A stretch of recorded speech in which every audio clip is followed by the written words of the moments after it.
હવામાં ફાયરિંગનો video viral થયો છે। રામ કટારા નામના શખ્સે ફાયરિંગ કર્યું। પોલીસે રામ કટારા સામે ફરિયાદ નોંધી અન્ય બે શખ્સો સામે પણ ફરિયાદ દાખલ કરવામાં આવી છે। હવામાં ફાયરિંગ કરતો આ શખ્સ જેને કાયદો વ્યવસ્થાનો કોઈ જ ડર નથી। રામ કટારા નામનો આ શખ્સ જેને ફાયરિંગ કર્યું અને આ વ્યક્તિ જે પોતાનો રોફ જમાવવા માટે આ ફાયરિંગ કરતો નજરે પડ્યો। અત્યારે આ વિડિયો ખૂબ વાયરલ થઈ રહ્યો છે। જરૂર છે કે પોલીસ જાગે અને આ વ્યક્તિ સામે પગલાં લે।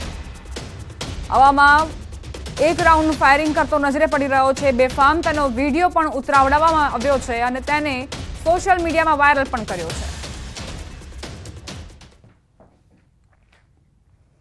પૂર્વ સાંસદના ભત્રીજા પર ફાયરિંગ થતા મોત નિપજ્યું। છોટાઉદેપુરના પૂર્વ સાંસદ અને ટ્રાઇફેડના ચેરમેન રામસિંહ રાઠવાના ભત્રીજા પર ફાયરિંગની ઘટના બની। ક્વાંટ તાલુકાના પીપલદી ગામે આ ઘટના બની છે। પોલીસે પીપલદી ગામના જ બે શખ્સો સામે ફરિયાદ નોંધી। આરોપી શંકર સંજી રાઠવા અને અમલા રેવજી રાઠવા બાઇક ઉપર આવ્યા હતા, જેમાં આરોપી શંકર રાઠવાએ કુલદીપ પર ફાયરિંગ કર્યું। અગાઉ ગ્રામ પંચાયતની ચૂંટણીમાં થયેલા ઝઘડાની અદાવતમાં આ હત્યા થઈ હોવાનું પોલીસનું માનવું છે। આરોપી શંકર રાઠવા નિવૃત્ત આર્મી જવાન છે। રામસિંહ રાઠવાના નાના ભાઈ જામસિંહ રાઠવાના પુત્ર કુલદીપનું મોત થયું છે। કોણે ફાયરિંગ કર્યું, હત્યા પાછળનું શું કારણ એ દિશામાં પણ પોલીસ તપાસ આગળ વધી રહી છે। ભત્રીજાની હત્યા મામલે પૂર્વ સાંસદે નિવેદન આપ્યું। મારો ભત્રીજો ગામમાં લોકપ્રિય હતો, ઈર્ષ્યાના કારણે હત્યા થઈ હોવાની મને શંકા છે। ચૂંટણીમાં લડે નહીં તેથી કાંટો કઢાયાની શંકા। મને ખ્યાલ નથી કે ભત્રીજાને કોઈ ધમકી મળતી હતી। પૂર્વ સાંસદના નાના ભાઈના પુત્રની હત્યા નિપજાવવામાં આવી છે। આખરે કયા કારણોસર તે હજુ પોલીસ તપાસ બાદ જ બહાર આવશે। બે શખ્સ આવ્યા બાઇક પર અને ત્યારબાદ કુલદીપ પર ફાયરિંગ કર્યું અને તેની હત્યા નિપજાવી દીધી। હવે અંગત અદાવતમાં અથવા તો કોઈ ઝઘડાના કારણે આ હત્યા કરવામાં આવી, તેને લઈને પણ પોલીસ તપાસ આગળ વધારવામાં આવી છે। સીધી અણબનાવ બન્યો હોય એવો અમારા ધ્યાનમાં નથી આવ્યું, પણ એ બધું હવે પોલીસના પેલા એમાં બહાર નીકળશે જે હશે તે, ને ધીરે ધીરે એની બધી જ કડીઓ ખુલશે। મોટા ભાગે તો મને એ ડાઉટ છે કે રાજકીય ષડયંત્ર જ હોઈ શકે, બાકી બીજું કોઈ આ બાબતમાં કંઈ લાગતું નથી।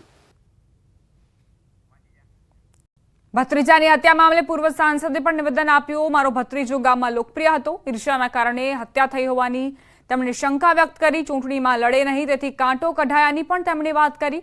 મને ખ્યાલ નથી કે ભત્રીજાને કોઈ ધમકી મળતી હતી।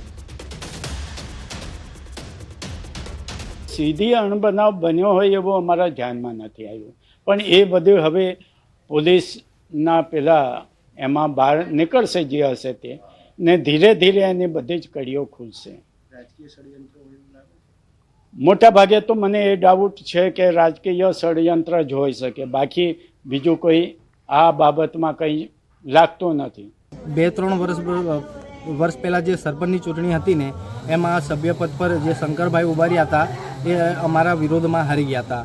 ત્યારે પણ 2 વાર ઘરે આવીને ધમકી આપીને ગયા હતા કે તમને મારી નાખીશ, જીવા નહીં દઉં, અને એ વસ્તુ ગઈકાલે એ કરીને ગયા છે કે જે પહેલાં ધમકી આપી હતી એ કાલે એ કર્યું જ છે પૂરું। जो शंकर भाई राठवा और कुलदीप भाई राठवा पंचायत के इलेक्शन में दोनों अपोजिट ग्रुप्स में इलेक्शन लड़ रहे थे और कुलदीप भाई राठवा उस इलेक्शन में का जो ग्रुप था उस इलेक्शन में विनर निकला था। इस वजह से उन दोनों के बीच में अदावत चलती रहती थी।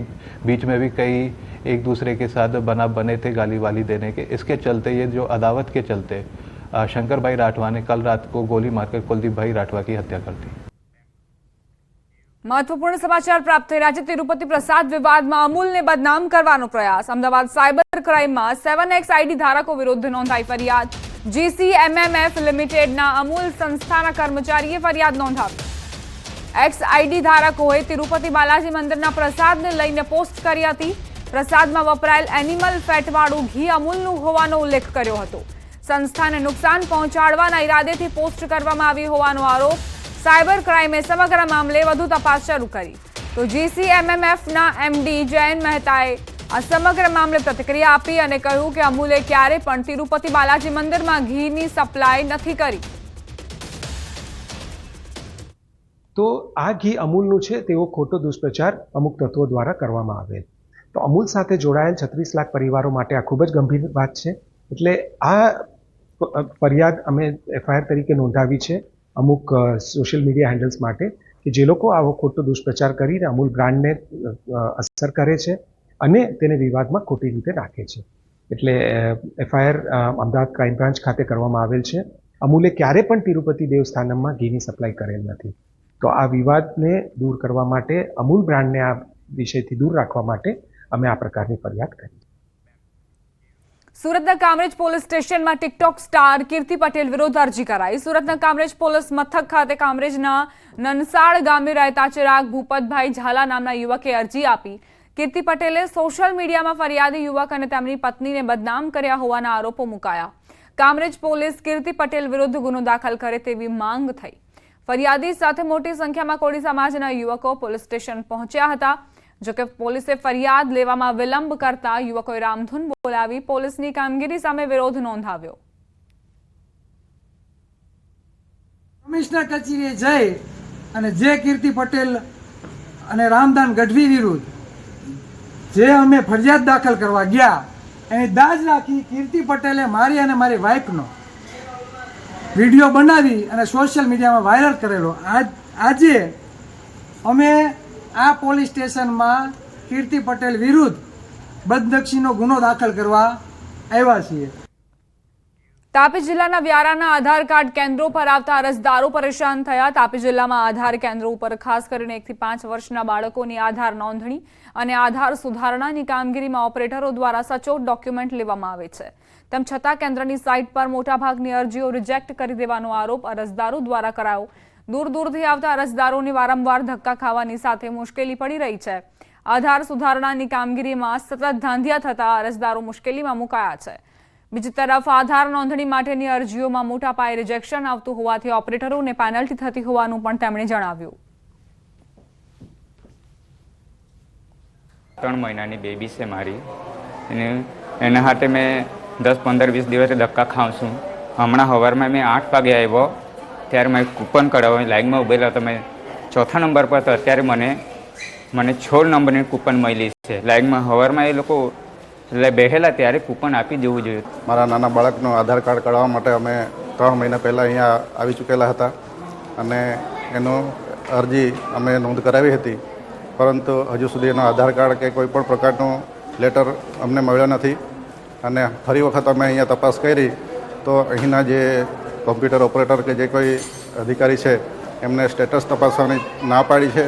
હવે અમે નવા આધાર અને અપડેશનની કામગીરી અહીં કરીએ છીએ, પરંતુ આધાર કાર્ડ નવા બનતા નથી. એના પર પેનલ્ટી અમને ઇસ્યુ થાય છે અને ડોક્યુમેન્ટ પણ અમે સચોટ લઈએ છીએ, છતાં પણ UIDમાંથી રિજેક્શનનું પ્રમાણ વધે છે અને અમને પેનલ્ટી ઇસ્યુ થાય છે. અને અમારા લીધે અમારા ઘણા ઓપરેટરો આ પેનલ્ટીના લીધે રાજીનામું મૂકીને જતા રહ્યા છે. સુરતના સિંગણપુર ડભોલી વિસ્તારમાંથી નકલી સ્ટેમ્પ બનાવી આધાર કાર્ડ અપડેટ કરવાનું કૌભાંડ ઝડપાયું. આધાર કાર્ડમાં એડ્રેસ બદલવા અપડેટ કરવા માટે કોર્પોરેટર નકલી સહી સિક્કા બનાવી કૌભાંડ આચરતા વોર્ડ નંબર 8ના કોર્પોરેટર ચિમન પટેલના સહી સિક્કાનો ઉપયોગ કરાયો.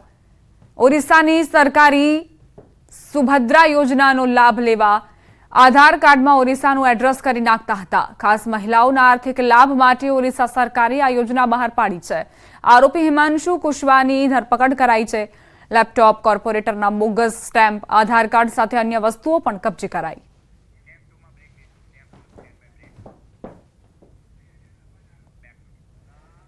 બુલેટિનમાં રોકાઈશું એક નાનકડા વિરામ માટે. આપ જોતા રહો ન્યૂઝ 18 ગુજરાતી.